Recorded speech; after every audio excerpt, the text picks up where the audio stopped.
I am Hemant और welcome to explore classes. आज से आपकी क्लास 12th फिज़िक्स की क्लासेस स्टार्ट होने वाली और आपको बड़ी खुशी होगी। आपको जो पढ़ा रहे हैं वो काफ़ी टैलेंटेड सर हैं जिनका नाम है बबलू सर। आइए sir. Thank you sir. Hello बच्चों, आज स्टूडेंट हम एक टॉपिक पढ़ने वाले हैं जिसका नाम है डिफ्रैक्शन ऑफ लाइट। जनरली ये टॉपिक काफी इंपॉर्टेंट भी होता है एग्जामिनेशन के पॉइंट ऑफ व्यू से, और इस टॉपिक को समझना थोड़ा सा कॉम्प्लिकेटेड भी हो जाता है कई बार। तो इसीलिए मैं स्टूडेंट की कुछ रिक्वेस्ट पे ये टॉपिक पढ़ाने वाला हूँ। आज जो हमारा टॉपिक है डिफ्रैक्शन ऑफ लाइट हम करने वाले हैं। तो देखो, डिफ्रैक्शन ऑफ लाइट जनरली होता क्या है, इसको हम समझते हैं।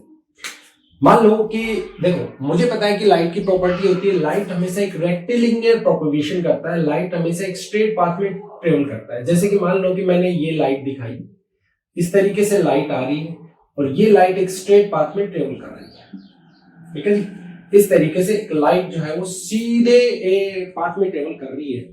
सामने मैंने क्या रखा, एक यहाँ पे स्क्रीन मैंने यहाँ पे रखा। मैं देख रहा हूं कि जहां जहां लाइट, इस स्क्रीन के ऊपर जहां जहां ये लाइट जाएगी वहां वहां पर ब्राइटनेस बढ़ जाएगी, यानी यहाँ का जो पूरा पार्ट है ये ब्राइट है।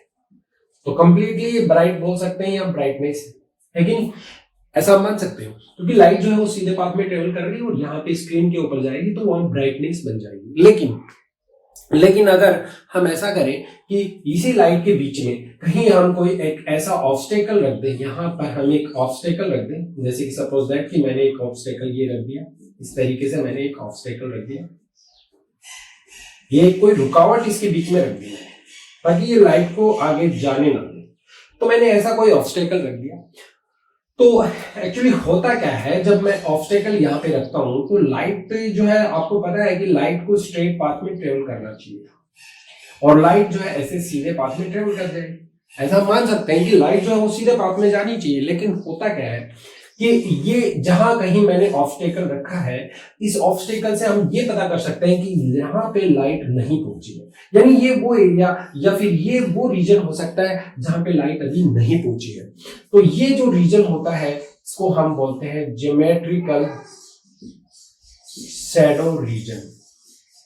ये ऐसा रीजन होता है जिसमें हम कह सकते हैं कि लाइट नहीं पहुंची, ऐसा मान सकते हैं, क्योंकि लाइट एक स्ट्रेट पाथ में अगर ट्रेवल कर रही है तो वो लाइट जो है वो एक अगर उसके सामने कोई ऑब्स्टेकल रख दिया जाए तो ऑब्स्टेकल रखने से लाइट जो है वहां पर नहीं जाएगी जहां ऑब्स्टेकल रखा हुआ है उस स्क्रीन के पास में।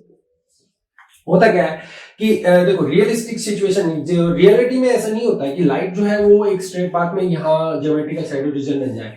ये लाइट करती क्या है कि जैसे ये लाइट यहाँ पे आएगी तो ये जो कॉर्नर्स, ये जो एजेस होंगी इस ऑब्स्टेकल की, ये जो कॉर्नर होंगे, इनसे लाइट टकराएगी, इनसे लाइट जो है टकराएगी। और जैसे लाइट टकराएगी तो होता क्या है कि ये जो लाइट जिसको स्ट्रेट पाथ में चलना चाहिए था वो स्ट्रेट पाथ में ना जाकर और वो चली जाती है इसके ज्योमेट्रिकल शैडो रीजन में। कुछ इस तरीके से लाइट जो है वो इसके ज्योमेट्रिकल शैडो रीजन में चली जाती है।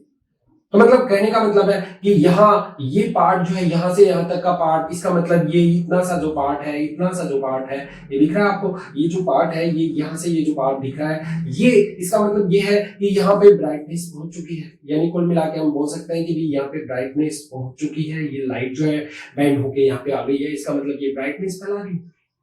तो इसी तरीके से हम बोल सकते हैं कि लाइट जो है वो अगर अपने ज्योमेट्रिकल रीजन में, ये देखो जिस तरीके से लाइट जो है वो अपने ज्योमेट्रिकल शैडो रीजन में पहुंच जा रही है, इसका मतलब कहीं ना कहीं लाइट बैंड हो रही है, कहीं ना कहीं लाइट बैंड हो रही है।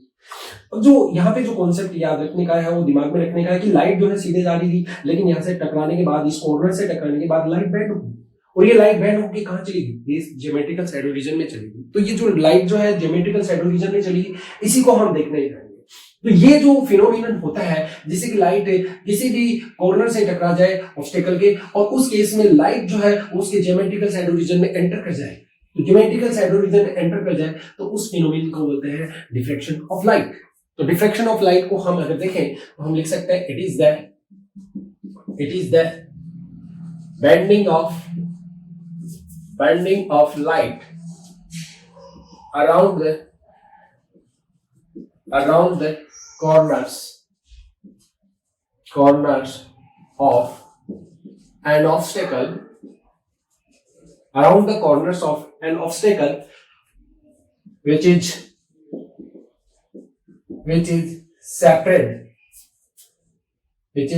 separating out into the geometrical shadow region. This is the part of diffraction of light. तो डिफ्रैक्शन ऑफ लाइट के अंदर ये इसकी डेफिनेशन होगी। क्या डेफिनेशन है? It is the bending of light around the corners, यानी जो बेंड कर रही है लाइट, जो सीधी जानी चाहिए वो बेंड कर जाती है जब इस कॉर्नर से टकरा के इसके ज्योमेट्रिकल साइड रीजन में, इसे हम बोलते हैं डिफ्रैक्शन ऑफ लाइट। देखो, डिफ्रैक्शन ऑफ लाइट के लिए जो नेसेसरी कंडीशन है वो क्या होनी चाहिए? ये जो लाइट यहाँ से जो आ रही है, ये लाइट जो यहाँ से आएगी, इस लाइट की जो वेवलेंथ है, द वेवलेंथ जो आपकी जो लाइट की जो वेवलेंथ है, वो ये जो भी हमारे पास ऑब्स्टेकल है, ये जो ऑब्स्टेकल है, इसकी जो भी विड्थ होगी ना, इसकी जो भी विड्थ होगी, मान लो कि ये विड्थ है इसकी, तो ये जो लाइट जो है हमारे पास, जो भी लाइट आ रही है, अगर हमें एक अच्छा डिफ्रैक्शन चाहिए, स्क्रीन के ऊपर एक अच्छा डिफ्रैक्शन चाहिए, मतलब वहां ब्राइटनेस पहुंच जानी चाहिए, तो इसके लिए हम क्या करेंगे कि जो भी वेवलेंथ की लाइट यहाँ पे आ रही है, वो इसके जो विड्थ है, इस ऑब्स्टेकल की जो विड्थ है, उसकी साइज के जस्ट इक्वल होनी चाहिए, ऑलमोस्ट इक्वल होनी चाहिए, तभी हमारे पास एक अच्छा डिफ्रैक्शन मिल सकता है। तो this is the good diffraction. अच्छे डिफ्रैक्शन के लिए हमें ये कंडीशन यहाँ पे देखनी पड़ती है।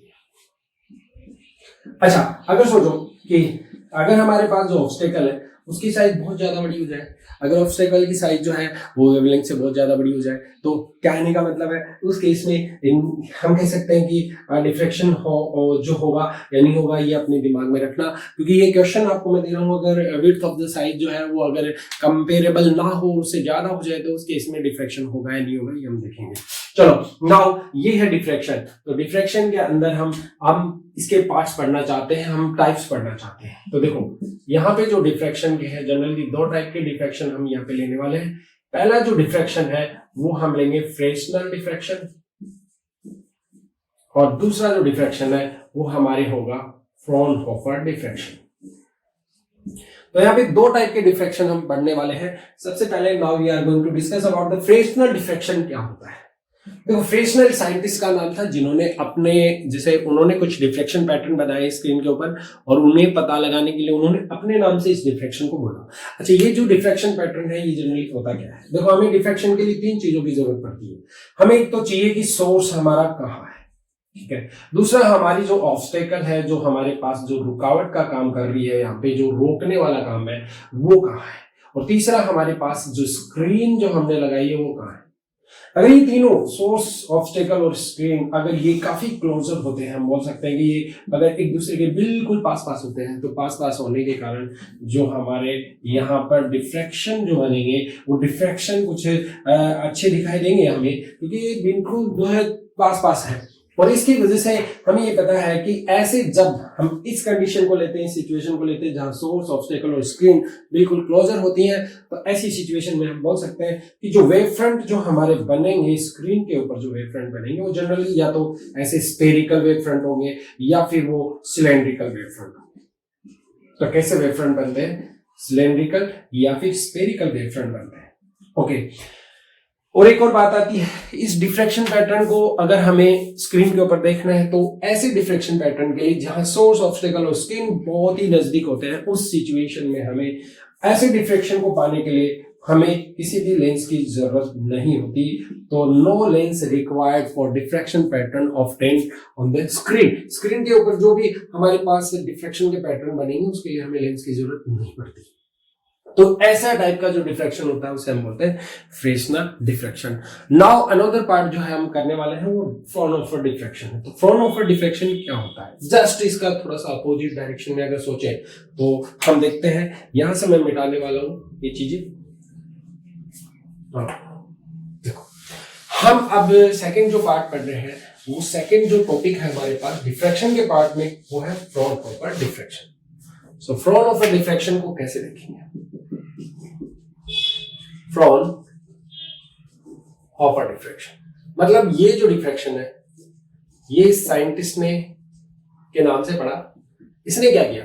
देखो, इसने जो सोर्स लिया, हमारे पास जो सोर्स होगा, क्योंकि हमें तीन चीजों की जरूरत पड़ेगी जब भी हम डिफ्रैक्शन देखेंगे।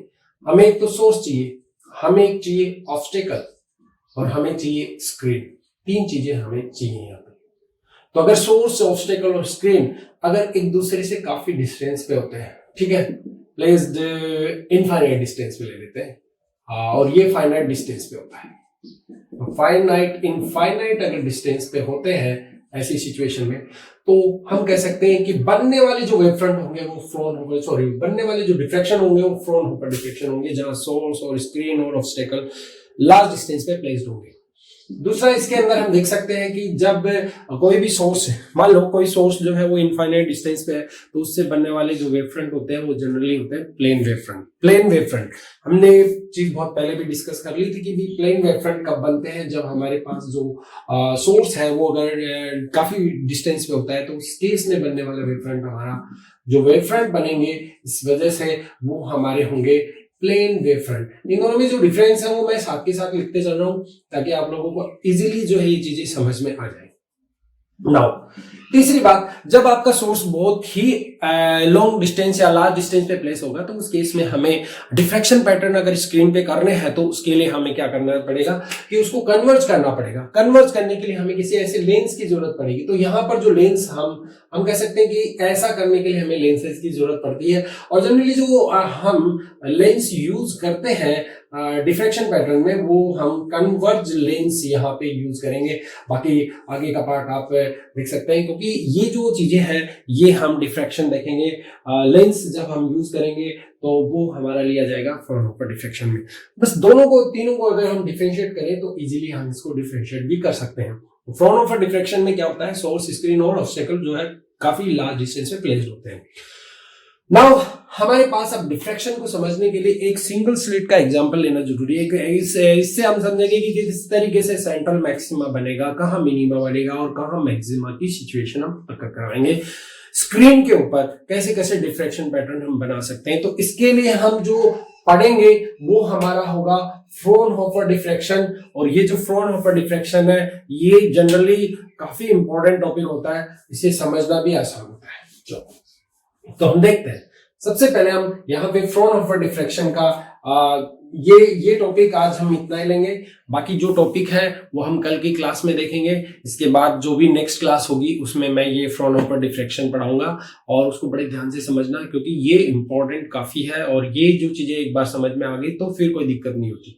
तो एग्जामिनेशन के पॉइंट ऑफ व्यू से काफी इंपॉर्टेंट टॉपिक हम पढ़ेंगे, फ्रॉनहोफर डिफ्रैक्शन। चलो, थैंक यू। तेरा मलिए बड़ला तू कल्ली कलिए तो काको कानी बलिए आले को कानी बलिए।